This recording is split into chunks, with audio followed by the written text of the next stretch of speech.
Hey everyone, welcome back to the Wisdom Tradition podcast. This is alexsachon, and today I'm going to be continuing in our ongoing series on the topic of mandala designs and the philosophy of meditation. And this is going to be part 4 in an overall 6-part series. And in this episode, we're going to be continuing with the train of thought that we left off on in our previous episode, which had to do with how Mahayana Buddhism incorporates meditation and visualization exercises and mandalas in their esoteric practices. So in that previous article, we looked at Buddhism as a type of case study for how philosophy or esoteric philosophy in general discusses these concepts.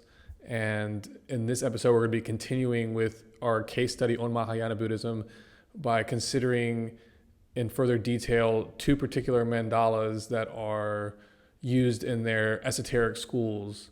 And these are called they're called the Mandala of the 2 realms. And then individually, they're called the Diamond Mandala and the Matrix or Womb Mandala. So those are the names of those 2 mandalas, and together they become the Mandala of the 2 realms. And we'll be looking at those 2 mandalas today while also considering these larger general themes and topics that we're discussing over the course of this entire series. So I hope you'll stay tuned for today's episode. It is a very interesting one, and the written article has pictures that are rather important because they actually show the mandalas that we're going to be talking about. If you're listening on the podcast, this is one that's worthwhile to glance through the written article so you can see what these mandalas look like.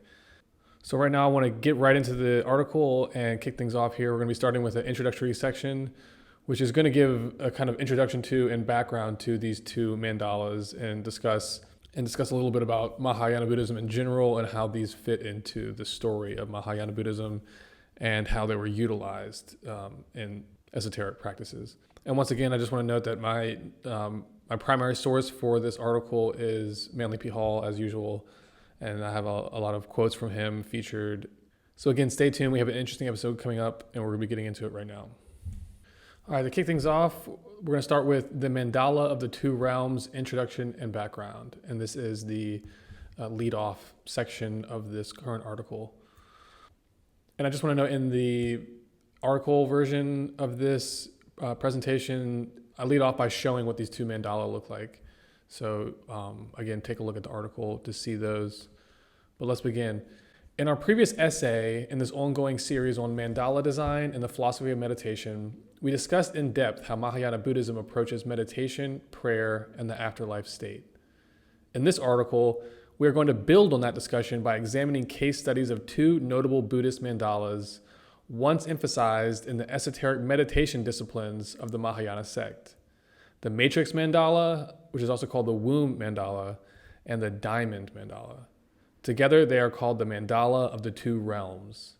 In the course of discussing these 2 important Buddhist mandalas, we will also be further exploring the fundamental ideas of esoteric Buddhism, picking up where we left off in our previous article, while also unpacking more details about its approach to meditation and the mystical experience. To begin with, I want to offer a little background information on these 2 mandalas and discuss how they fit into Mahayana Buddhism's larger story and themes. As we discussed in the intro sections to our previous article in this series, titled Faith, Prayer, and the Afterlife State, that was part 3, when the Mahayana school first emerged, it did so as a modification and adaptation of the original Buddhist school or Sangha. With this new dispensation, a new emphasis was placed on the deification of Buddhas, Bodhisattvas, and Arhats, which together comprise a hierarchy of spiritual powers who together control the destiny of human evolution. This is a recap of what we went over in the previous episode. As part of these modifications that the Mahayana school made to the original Buddhist doctrine, the historical Buddha was no longer positioned as the centerpiece of the faith. Instead, he became integrated into a larger spiritual hierarchy alongside other great sages, arhats, bodhisattvas, and Buddhas. Together, this entire spiritual hierarchy forms the internal anatomy of the universal self, serving as the agents and instruments, or hands and feet, of the great Lord. Through them, heaven ensures its dominion over earth, and the divine plan for human life is protected and ensured. This hierarchy operates through a chosen terrestrial institution and its ambassadors. This institution is generally called the esoteric school or mystery school, but has gone by different names and forms in different cultures and time periods. The esoteric school is an archetypal human institution. It's part of the innate design of human life. Always there is a version of it in existence in some form. Never is it completely absent from human affairs.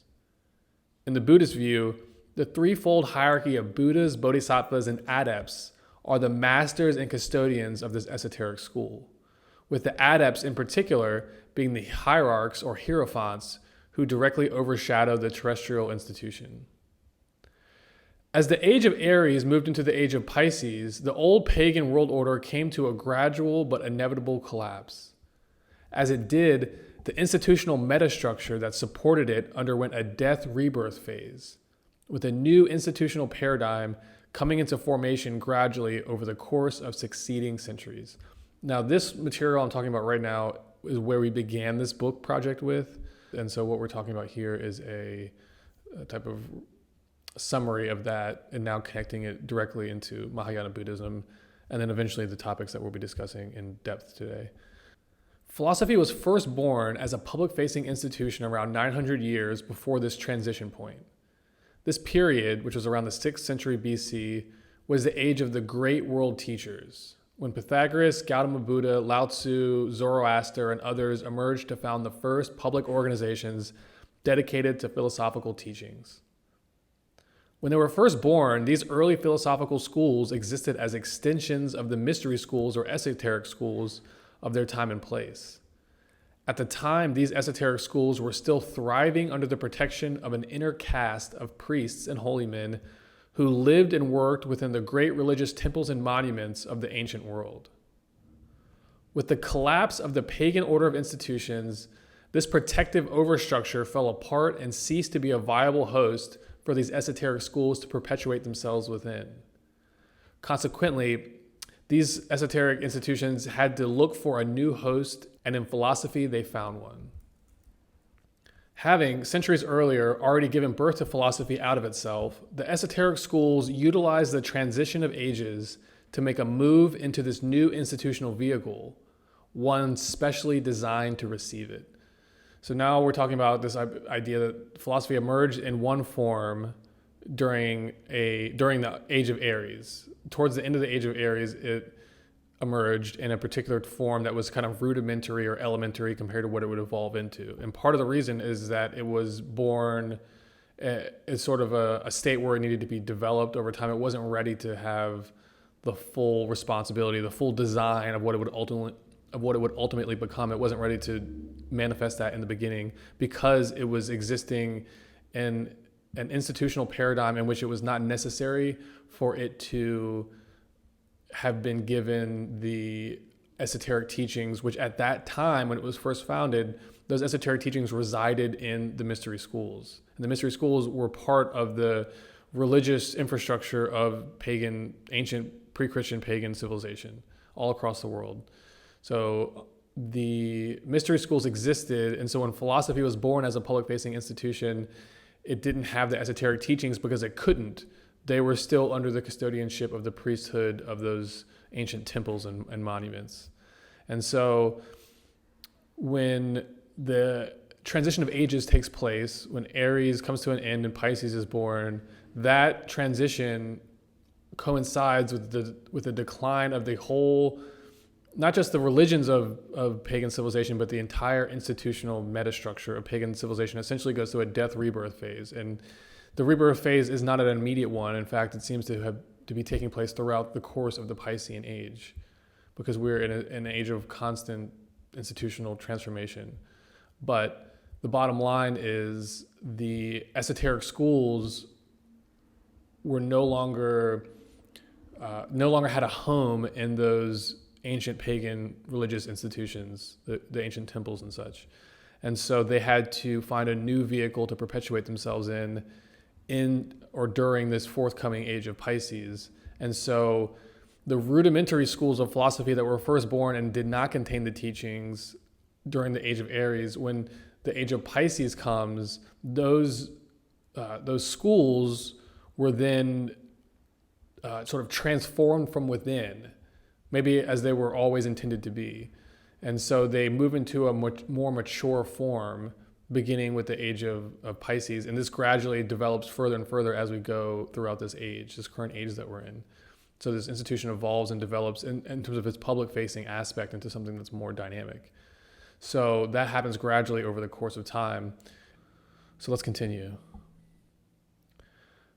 Picking back up, or maybe recapping a bit. Having centuries earlier already given birth to philosophy out of itself, the esoteric schools utilized the transition of ages to make a move into their new institutional vehicle, one specially designed to receive it. When the esoteric schools moved out of their old home in the pagan religious institutions and relocated into the new institutional vehicle of philosophy, they did so by implementing major renovations to the philosophical doctrines and internal organizational structures of the philosophical schools they had already established.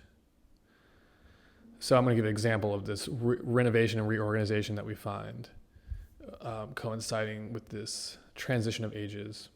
In the West, we find Pythagorean and Platonic philosophy evolving into Neoplatonism, or Neoplatonic philosophy.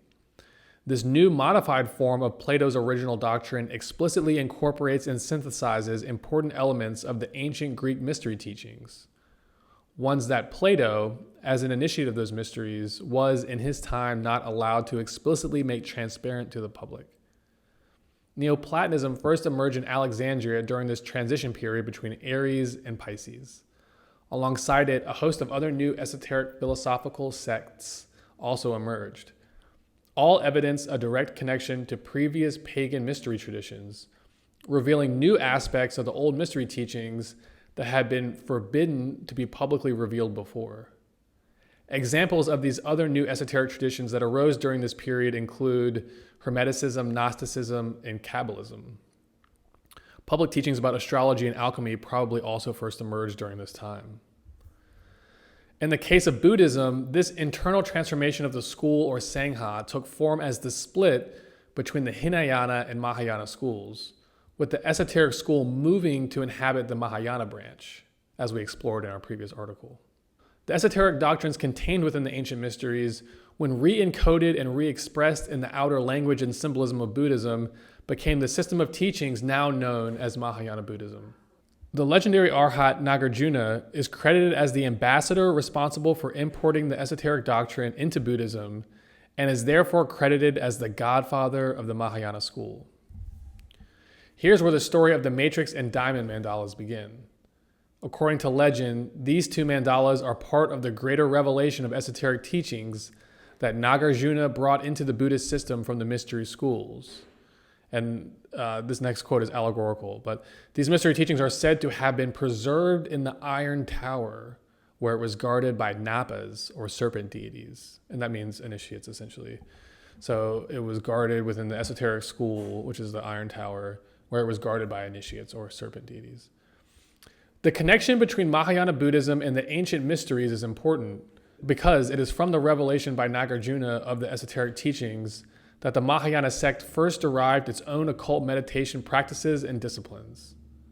The mandala of the two realms is an important element of the esoteric disciplines that were created within the Mahayana school using the esoteric knowledge brought into Buddhism by Nagarjuna. So this mandala of the two realms is actually a set of two sibling mandalas that are intended to be paired together. In the esoteric initiation rituals of the Mahayana sect, these two mandalas would be presented on opposing walls facing each other. The Diamond Mandala on the west-facing wall of the temple, and the Matrix Mandala on the east. In between the two was an altar where the mystery rituals associated with these mandalas would be performed. The design of these mandalas is rooted in an exact science. As Manly Hall explains, quote, with the true mandala, the design is prescribed and unalterable, and its meaning is the same for all who understand its symbolism.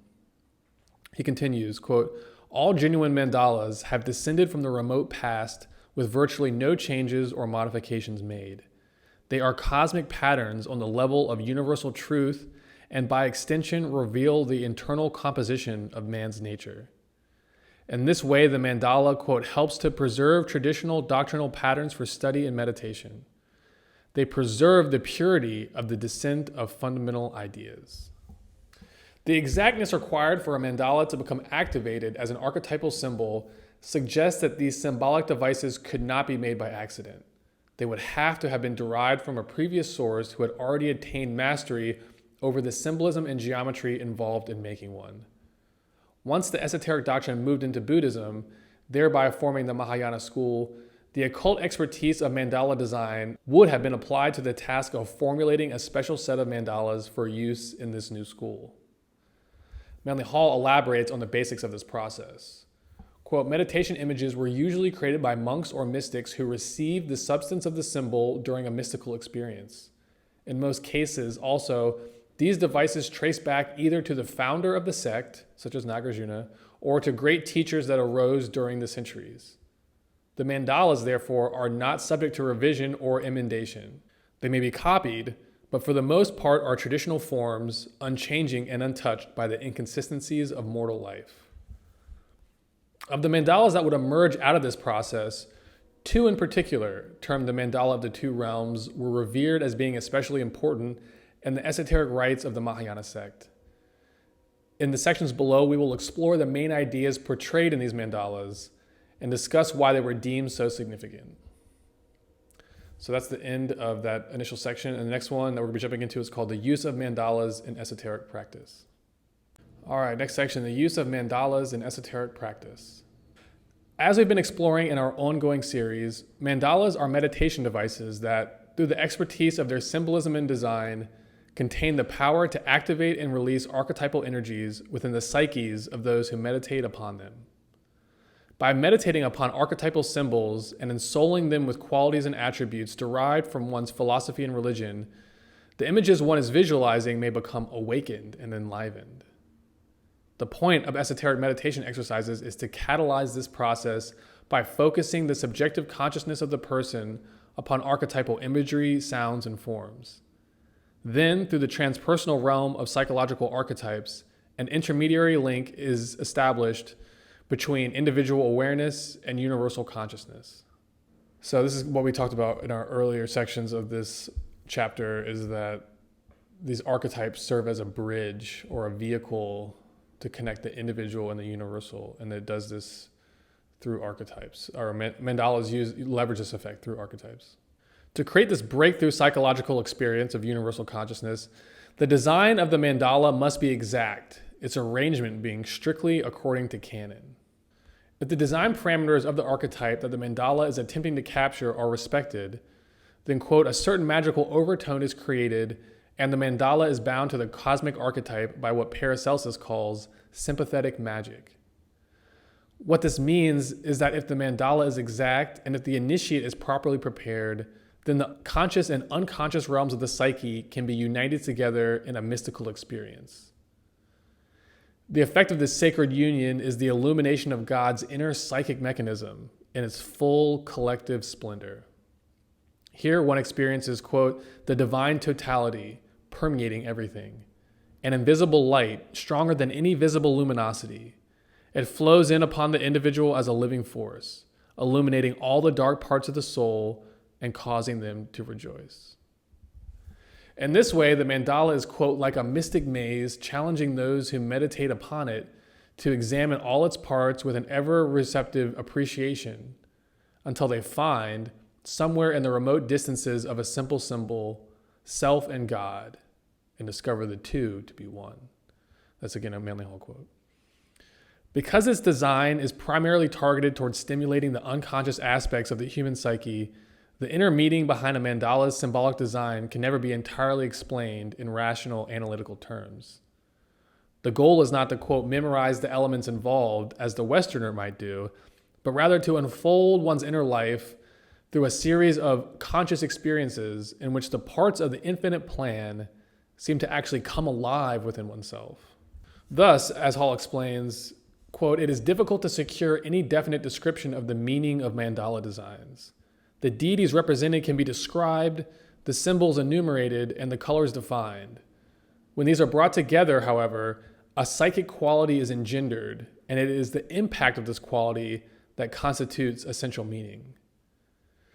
Therefore, meaning in the ordinary sense of the word is not applicable to these figures. They cannot be explained, they can only be experienced.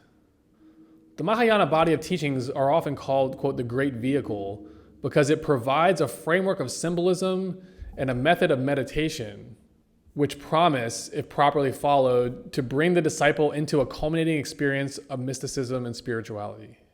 Hall explains that, quote, the development of the great vehicle is inevitable if the steps are taken in their proper sequence and if the individual maintains through it a clear-cut personal integrity. Mandalas such as the Diamond and Matrix Mandalas are a critical part of this great vehicle. They were, quote, venerated and used in meditation in order that the divine plan or scheme could be impressed upon the heart and consciousness of the viewer. Through these magical devices, the mystic in his meditation has a deep experience of the great plan of existence. An immense universe, one that transcends all human imagination, is revealed. One that is, quote, an infinite extension of life, law, and purpose, manifesting through will, wisdom, and love. This is the end of that section. And again, that was on the theme or the topic of the use of mandalas in esoteric practice. So now we're going to move on to the next section. It's called the symbolic design of the Diamond and Matrix Mandalas. Mahayana Buddhism features a variety of mandalas consecrated to different members of their divine hierarchy. Among these, the Diamond and Matrix Mandalas are held to be of particular significance because they depict the ultimate principle of this hierarchy, the divine self. This principle of universal self is depicted in the Japanese branch of the Mahayana school in the form of the Supreme Buddha Dainichi Nyori, who is also called Mahavairocana. It is to Mahavairocana that the Diamond and Matrix Mandalas are consecrated. In both mandalas, he is the entity seated in the center, meditating upon his lotus throne. Around him is unfolded an internal hierarchy of spiritual and psychological powers and agencies, each serving as a subsidiary aspect of the manifest consciousness of this single universal self. So the name Dainichi Nyori is from the Japanese branch of the Mahayana sect. So in our earlier discussions, or most of our discussions of the Mahayana sect, when I discussed Vajrasattva and that principle, meaning the divine self, that comes from more of the Tibetan branch. So they're different words for the same thing. And so that's one of the things about Mahayana Buddhism is that you'll see the same Buddhas referenced in different names by the different countries that this doctrine has spread into. And so that's why Avalokita is also called Kuan Yin, and it's also called Kanan. So 3 names, 3 traditions, same archetype being referenced. And the imagery used is the same. So I just want to point that out. The Diamond and Matrix Mandalas serve as master maps or blueprints of the inner organizational structure of the Buddhist hierarchy. The key to deciphering these blueprints is to understand that both mandalas are premised upon the fundamental idea that unity underlies diversity. This unity impresses its power over the visible world through invisible processes, which is what these mandalas are attempting to describe and depict. As Hall explains, the design of each of these mandalas is based upon the reality of an eternal deity who presides over existence and is diffused throughout all of creation. In each of these mandala designs, there is thus, quote, the implication of archetypal unity, which follows the Pythagorean concept that division occurs within unity, but unity itself is undivided. In these mandalas, the central location of Mahavairocana indicates his position as the one behind the many, with the hierarchies of deities surrounding him representing his reflexes and attributes. So in both of these mandalas, they are very complex. There's a lot of imagery there. There's a lot of deities depicted.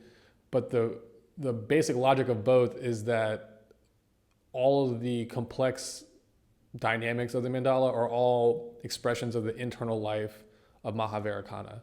And Mahavairocana is seated in the center of these mandalas and is depicted in that way as being the sort of central principle around which all these subsidiary principles orbit. And psychologically, this is basically how Jung described the psyche. He said this principle of the self was at the apex position of the psyche, and around this self exist various archetypes, which are also universal, but exist as extensions of this one central principle of the self. So that's basically what these mandalas are depicting in a very precise way, is to go into the science of this process. So picking back up, as Manly Hall explains, Dainichi Nori is the meditating Buddha who, quote, is the seed of existence. He is the whole that contains all parts. He represents total existence in its absolute form. He is the world as a whole, infusing all time and space, causing every atom to be seminal with his own vital essence. Hall continues, although Dainichi appears as an absolute monarch, he actually rules over only the extensions of his own consciousness, for there is nothing else in all of existence. In the radiant nature of Dainichi Nori, all things are forever one. Unity is reality, diversity is an illusion. All mysteries of consciousness exist within the seed of Mahavairākana. There is but one life in all of space, and all manifestations of existence, from the celestial to the terrestrial, are rooted in this one life and sustained by its eternal vitality. Mahavairākana is therefore, quote, the ever-burning flame, bestower of life and light, and guardian of the law. As a spectrum of many colors is inherent in the white light of the sun, so the ethical and moral attributes of the divine plan flow forever from the spiritual sun and eternal illuminator, Dainichi Nori. Being the one above the all, Mahavairākana or Dainichi Nori or Vajrasattva, is the source and foundation of every other Buddha, Bodhisattva, or other archetypal figure contained within either mandala. All aspects and elements of the mandalas derive their power from Dainichi Nori, who is serenely sitting in the crimson heart of the world. In the center of the great throne room of the Matrix Mandala, with its 4 gates, is seated Dainichi Nori. He is seated in the heart of a red lotus flower and is attended by 4 Dhyani Buddhas, or celestial Buddhas, each with a Dhyani Bodhisattva, or celestial Bodhisattva, and these Bodhisattvas have emanated from its parent Buddha. So each Buddha has a patron Bodhisattva. We've discussed this. With Dainichi Nori at the center, both mandalas are read from the center to the circumference. The hierarchy of deities surrounding Dainichi are arranged in hierarchies that decrease in power as one moves from the periphery of the mandala.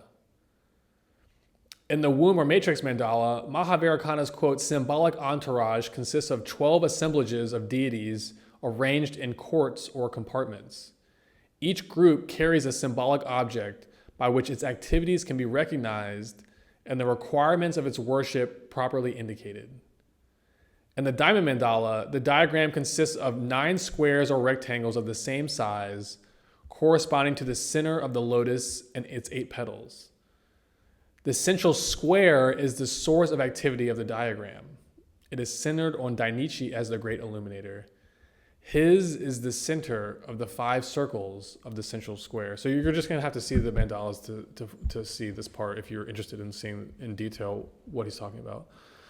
In the Diamond Mandala, Dainichi is featured not only at the center of the mandala, but also at the center top, where he poses with a hand posture or mudra, indicating the union of the 2 realms.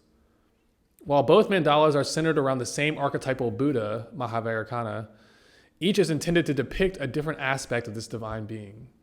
As the author of the book Japanese Mandalas informs us, broadly speaking, the Diamond World Mandala represents reality in the Buddha realm, which is the world of the unconditioned, the real, the universal, and the absolute.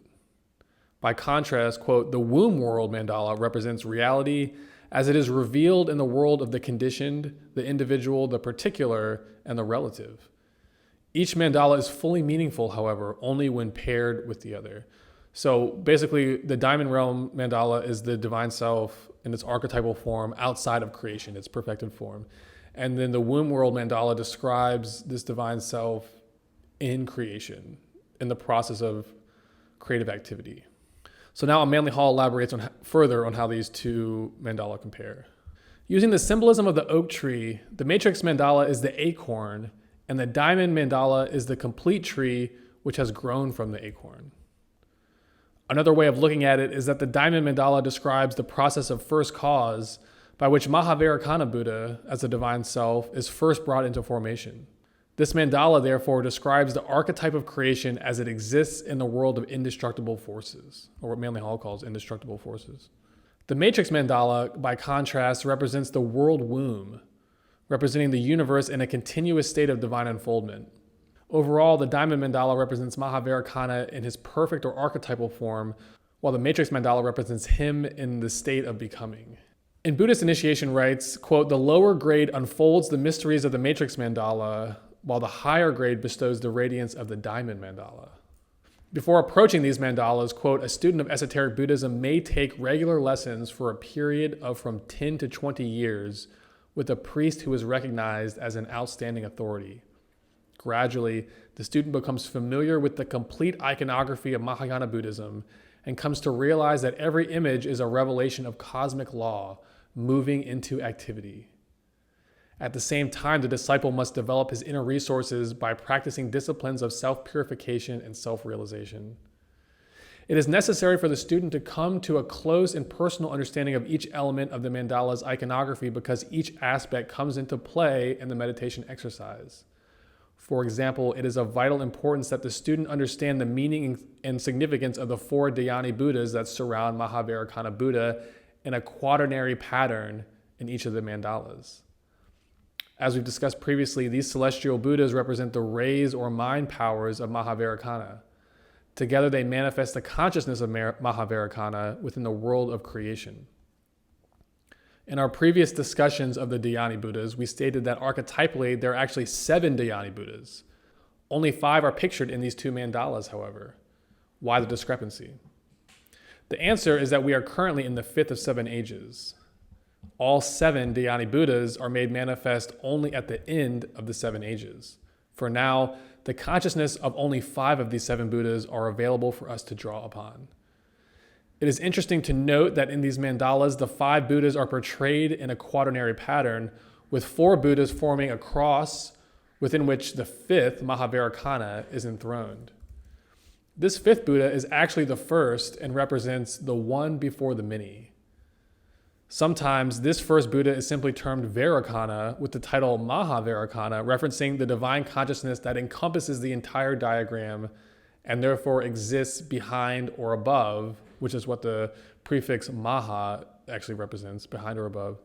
So Mahavairakana is behind Vairakana and represents the power that actually gives birth to Vairakana, the first Buddha. So Vairakana is the outer face of Mahavairakana, you could say. And this outer face becomes the first ray out of which the 6 others are derived. So here Mahavairakana references eternal life, while Vairakana is the first conditioning of this eternal life. And that finishes that section. So again, that section was called The Symbolic Design of the Diamond and Matrix Mandalas, and that's really discussing how thematically how these mandalas are designed, this idea of the central Buddha being the sort of container of the whole entire hierarchy that's depicted, and that the hierarchy that emanates outward from this central point or from Mahavairakana represents his extensions, his attributes and extensions. And so now we're going to be moving on to the next section. It's called Seed Letters and Sacred Names. And this again has to do with these 2 mandalas that we're talking about, but now we're going behind the image and getting directly closer to the archetype, the archetypal form that these images are intending to depict and stimulate. So we'll be jumping into that in a moment. All right, let's jump into the next section, Seed Letters and Sacred Names. And in the intro here, I have a picture where I juxtapose an image of Mahavairakana at the center, surrounded by 4 Buddhas, and then each Buddha has an accompanying bodhisattva. So there's 8 overall entities orbiting around the central Buddha, which is Mahavairakana. And then next to it, I have the same design, but instead of the images of the Buddhas are inserted these what are called seed letters.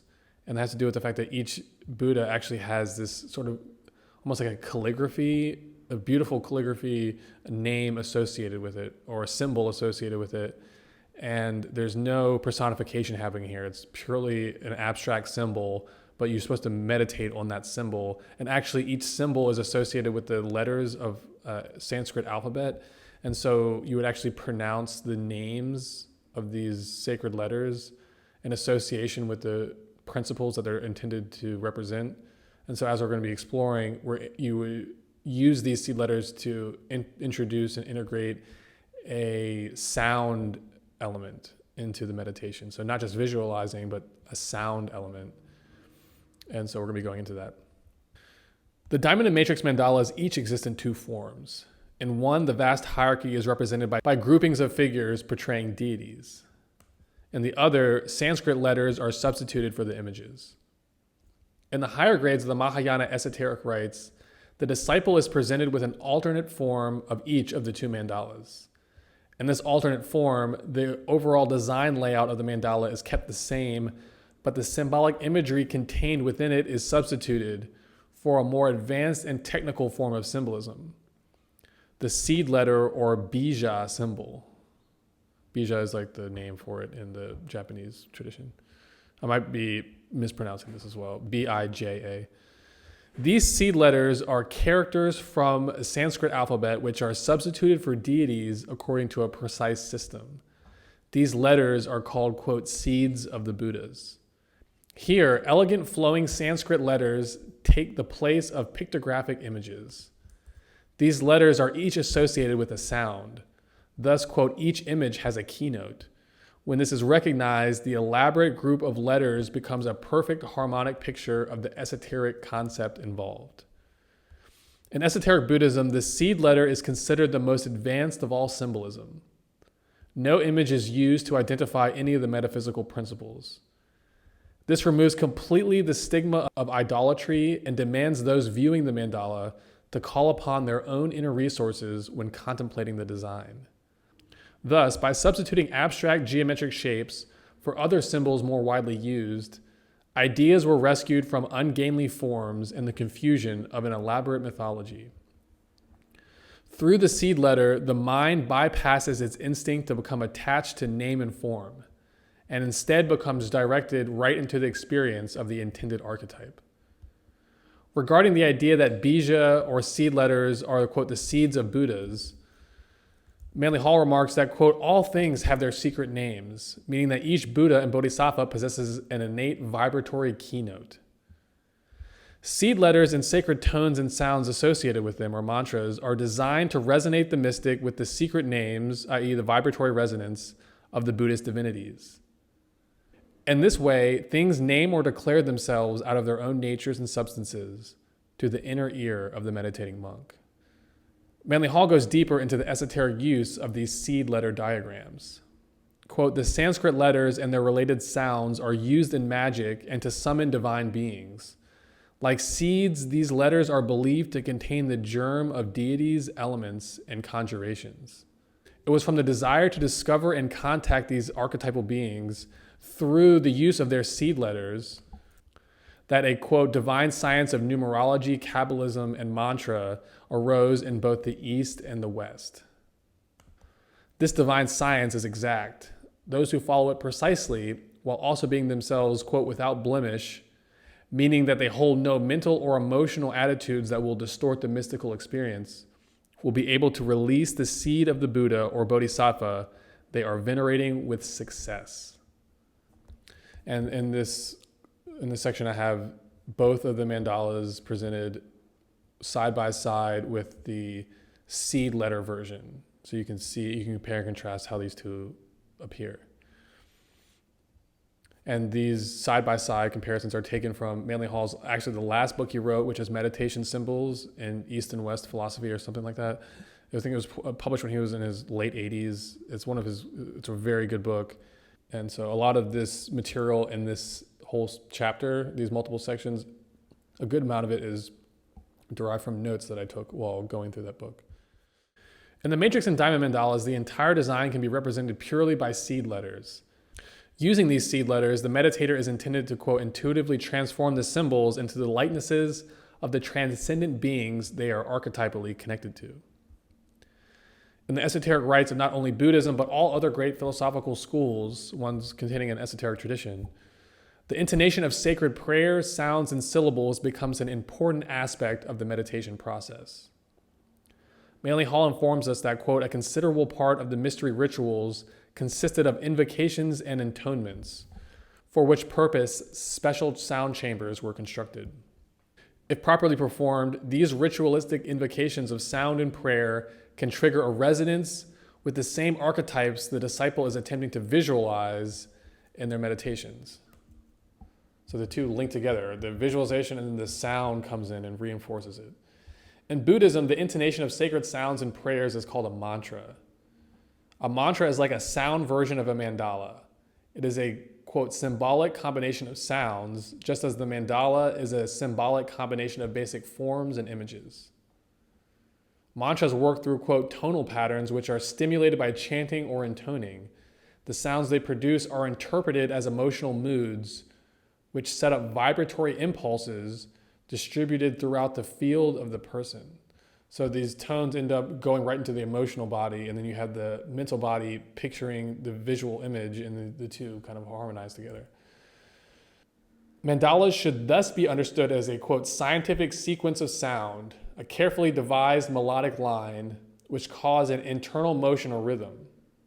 This motion not only cleanses the system through which it passes, but intensifies the vibration or oscillation of atoms. So imagine these atoms are already vibrating because you're in a sacred space. Your mind is focused on visualizing these archetypal images, and just emotionally you're already trying to channel the qualities and themes associated with these images, and then all of a sudden you're bringing in this sound aspect and just resonating the whole thing. So the whole process becomes amplified.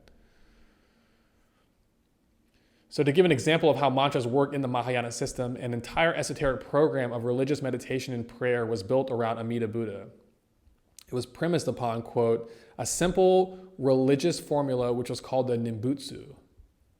This was a verbal meditation which translates into English, adoration to the Amida Buddha. In the Japanese branch of the Mahayana system, this mantra is stated Namu Amida Butsu.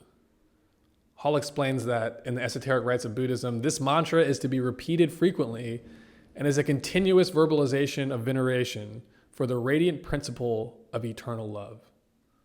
When combined with the right setting, intention, body posturing, and visualizations, the psychological effects produced by these intonations can be extremely powerful. Bodhisattvas, the second level of the Buddhist hierarchy under the Buddhas, are also featured prominently in the mandala of the two worlds. Consequently, each bodhisattva also has a sacred name or seed letter attached to them. Each bodhisattva represents an ideal or archetypal expression of one of the qualities of divine consciousness that the celestial Buddhas radiate out. Being microcosms of deity, humanity possesses the seeds of each of these qualities within itself. The point of evolution is for these soul powers to be developed and released to their fullest potential. Manly Hall poetically describes the relationship between the archetypes that the bodhisattvas represent and the existence of these divine qualities within ourselves. Quote, there are deep and strange powers locked in the human soul. These powers are like seeds from which can grow wonderful flowers, plants, and fruits. There is the seed of strength which can produce the hero of the world, who is Superman strong because he has conquered himself. Then there is the seed of wisdom by which man can become all-knowing. Through this wisdom, he becomes aware of the vanity of knowledge, thus mastering the powers of the intellect. There is also the seed of all-bestowing, by which the sattva or self gains all by giving all. And finally, there is the magic seed of immortality, by the mystery of which the man who would save his life loses it. But the man who loses his life for truth attains the life everlasting. A wonderful circle of radiant bodhisattvas embody these mysteries. Seated upon their splendid lotus blossoms, they sit in eternal meditation and embody these transcendent wonders of the human soul to perfection. Quote, each of the bodhisattvas had an essential keynote in the form of a radiant virtue. Manjusri was the sweet voice of eternal wisdom. Maitreya, the all-loving server of mankind. Vajrapani, the source of the great strength of reality. And Avalokitesvara, of compassionate mercy for all who have suffered. And finally, Samantabhadra, the simple experience of the all-goodness of the law. By sounding out these keynotes on all levels of one's mental apparatus, thought, emotion, sensation, and intuition, one's consciousness becomes identified with them and radiates with their archetypal qualities. The bodhisattvas embody archetypes that exist within each of us as seed potentials. We have the potential or the ability to develop and bring into perfect expression these qualities in the same way that the bodhisattvas have. The entire mystery is one of consciousness rediscovering itself and releasing its powers and potentials into active expression. Through the use of mantras, seed letters, and mandalas, this quest for spiritual reawakening and self-expression is brought to a state of ultimate fulfillment. Through use of these esoteric techniques, quote, the disciple was not required to journey to some remote part of the cosmos in order to find the abode of the gods. He internalized his faculties and powers and immediately experienced union with the spiritual quality of one of these bodhisattvas. In sum, the occult science of the mantra is based around the premise that, quote, the vibratory power of words influence human consciousness, with every vibration having some kind of effect. The priesthood of the ancient mysteries leveraged the innate vibratory power of sound and targeted toward awakening and stimulating archetypal elements within one's subconscious. In their system, specific tones and vibrations became associated with particular archetypal deities and principles. These vibrations become the, quote, sacred names of these archetypes. From them, quote, the essential qualities of the gods themselves could be discovered. Manly Hall elaborates. It is assumed that to create a certain pattern according to the ancient law is to release within the nature of the worshiper the universal pattern symbolized by that pattern.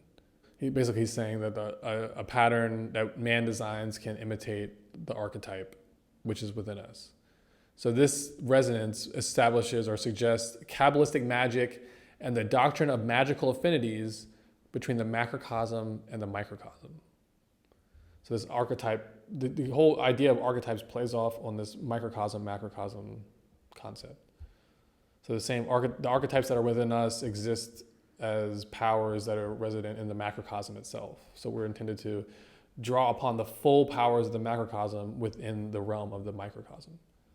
The same logic supporting the use of mantras was also utilized in sacred architecture in terms of the geometric design of important temples used in the mystery rites. The architectonics of the ancient temples were designed to key into the same archetypal deities and powers that mudras and mantras target.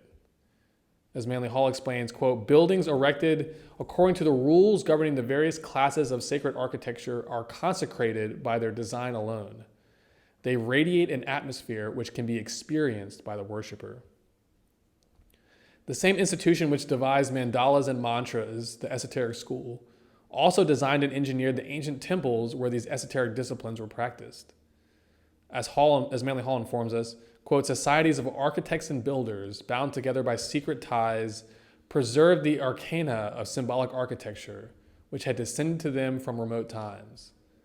The divine arithmetic behind these monuments shares the key of universal design.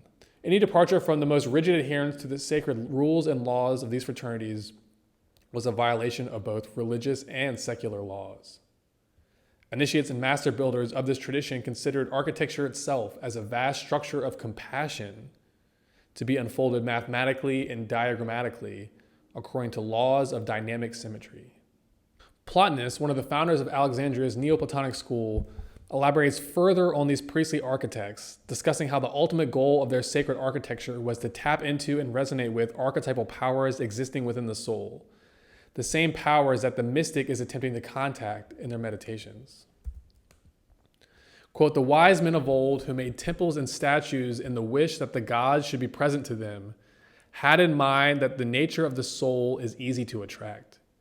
If someone were to construct something sympathetic to it and able to receive a part of it, it would of all things receive soul most easily.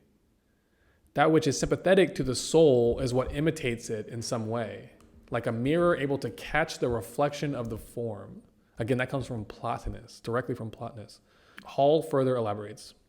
Ancient public buildings, palaces, shrines, temples, and tombs were mathematically proportioned to affect subtly but profoundly all who viewed them. The temples to the various deities were designed to place the worshiper in the proper mood or state of mind. Standing in the building, he was overwhelmed by a particular kind of feeling. As these temples were built by initiated artificers, they were microcosms of a larger world, displaying in all their parts the divine purpose and the procession of principles moving forth out of the supreme essence or nature. The governing pattern of the building was determined by the purpose for which the structure was erected. Thus, the temples of gods, goddesses, heroes, and nymphs were symbolic representations in stone and marble of the powers, principles, and attributes of these divinities. So basically, the ancient temples are mandalas in stone. In the design of these consecrated temples, a quote, basic theme was repeated and amplified, and then variations on the theme were introduced in much the same way as in a musical composition. While meditating or performing a sacred ritual within these temples, the initiates of the mysteries would intone sacred mantras that were designed to key into the archetypal energies and principles that the temple itself was intentionally engineered to tap into and harmonize with. In this way, the science of sound was an integral aspect of the mystery teachings and therefore forms a vital part of the esoteric tradition. This tradition is one that we must rediscover and re-implement today in a new format as we work to reclaim civilization and rededicate it toward the fulfillment of a higher spiritual purpose. So that's the end of that section. Now we're coming up to the final one. It's called the mudra, the human body as a mandala. All right, now coming up, our final section is called the mudra, the human body as a mandala. And I'll be talking a lot about mudra, which usually refers specifically to hand postures or hand gestures. And then the word asana represents like a body posture, but I'm going to be just kind of synthesizing these two and just be talking mostly about mudras, but I really represent anything involving the physical body. So let's begin. And again, this is the last section of this article. Alongside visualization exercises and mantras, a third element of the ancient esoteric meditation rites practiced in the mysteries involved the performance of mudras and asanas, which are physical gestures, postures, and exercises one performs during one's meditations.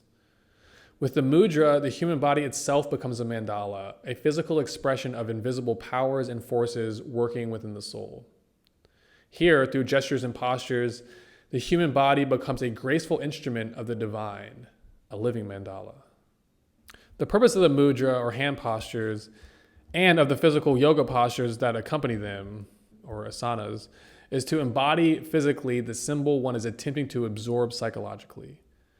These postures have an instinctive archetypal quality to them. Like mandalas, they are subject to an exact science. Each body position is intended to link with a certain archetype. As Hall explains, quote, internal experiences as they arise in meditation flow outward into expression along lines of least resistance. So mudras create and asanas create these lines of least resistance, and they are intended to capture the energies of these experiences and resonate them with the physical structure of the body itself. In this way, the mudra serves to physically consummate the meditation experience. They represent a physical action to perform at the point of understanding. Therefore, they become, quote, the symbolic fulfillment of the impulse to action and reveal or bear witness to the principle involved in the experience. In the body, one's heart center is the point of focus that the mudra is attempting to establish an energetic resonance with. Hall explains, quote, the heart is the sanctuary, the focal point of an in-moving life flowing in from space, from the cosmos, from the universe. The sensitive area or field around the heart was anciently associated with the pulse point and is the primary receiving center of invisible forces and energies converging upon it, forming an area of intensity. From this area, the intensities are distributed throughout the human body, giving the body its animation, with various specialized aspects of this heart energy supporting the innumerable functions of the body, physical, emotional, and mental. In the diffusion of this energy throughout the body, it reaches the smallest cell and keeps each atom in a state of continual vibration during the process of life. If then we can perceive a great stream of life or energy moving from a core point and diffusing itself throughout our physical and psychological organisms, the problem becomes one of tracing this energy step by step back to its source in us. If we can reach this source and have the pure experience of energy before it is distributed and diffused and specialized, this experience might constitute a direct identification with life. It may be possible for us to have a momentary flash of the infinite root of life in ourselves, and it may be possible for us to pass through this focal point and become aware of the source of life, and even to pull backwards to the secret and sacred springs of eternal reality. If we could flow far enough into the mystery of causal life, would we ultimately attain identification with God? That's all from Manly Hall.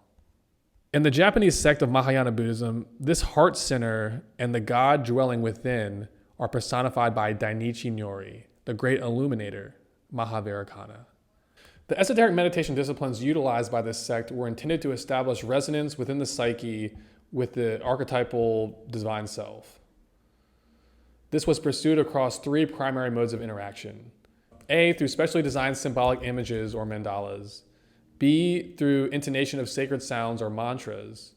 And C, through the performance of targeted body postures and gestures or mudras and asanas. The aim of these esoteric disciplines is to marry together the physical, emotional, and mental aspects of the psyche.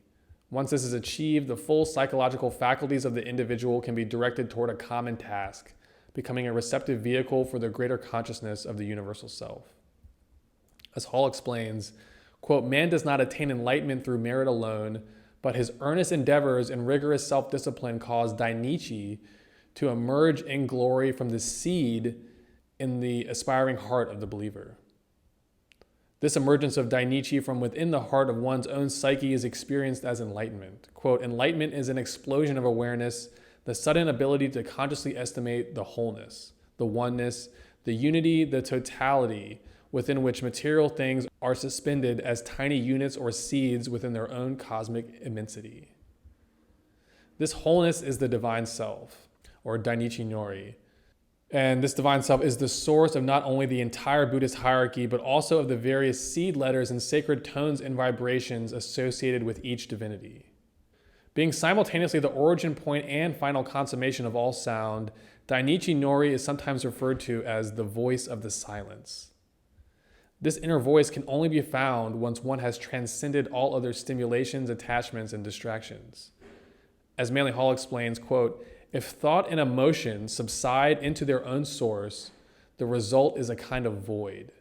This results when the inner life is no longer conditioned by any of the phenomenon of the senses.